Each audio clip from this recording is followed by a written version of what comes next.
Well, thank you very much for your time, and congratulations on a phenomenal piece of work. Thank you.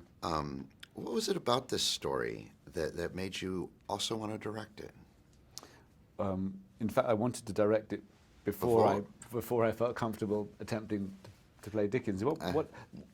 The thing in the story was that the idea that there's this woman who we don't know much about, who was, in truth, the mistress of Dickens, the man we, at face value, we all think is this buoyant family man, writing these sort of, good long yarns with a clear sort of moral centre.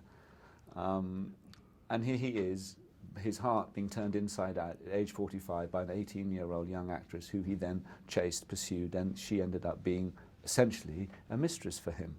And up until recently, people haven't wanted to really explore that part of his life, and the book on which this film is based was the thing that really led me. Because I felt moved by her, by Nellie, played by Felicity Jones.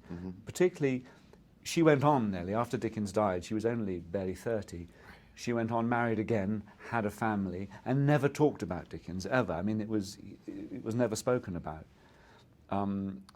And I just was moved by the idea, here's this woman who's had this intense, life-changing experience. How does she have closure with it? And what was it like? So that was the thing that really led me. And you just show that so impeccably with the film and the two worlds that we see of hers. When you're kind of digging into the world of Dickens, beyond the story that we have here that's so brilliantly told, what surprised you the most about him that maybe you didn't know before? His ferocious energy, a kind of manic work ethic. He not only was writing his books, he was entertaining. He liked to be surrounded by family, friends, constantly took his family off to seaside resorts or abroad. So you never get the feel of, you never get the sense of his, I mean, certainly when he was writing, the whole house had to be completely quiet. But then as soon as he had finished his writing day, he was off doing something, another thing, raising money, walking the streets of London and watching, taking in his world. He was a very loyal friend. I think he was a domineering father. He's a very contradictory man.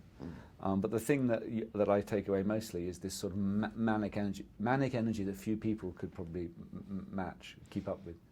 Yeah, I can see that in your portrayal too. And he loved the theatre, Dickens. I had no idea he was an actor too. That was such a joy to find out. Well, he didn't. He wanted to be an actor initially. He had an audition, and on that day he had a terrible flu or cold or something, didn't make it, and never attempted. So we think, never attempted to redo it. Oh my goodness. Took it as a sign and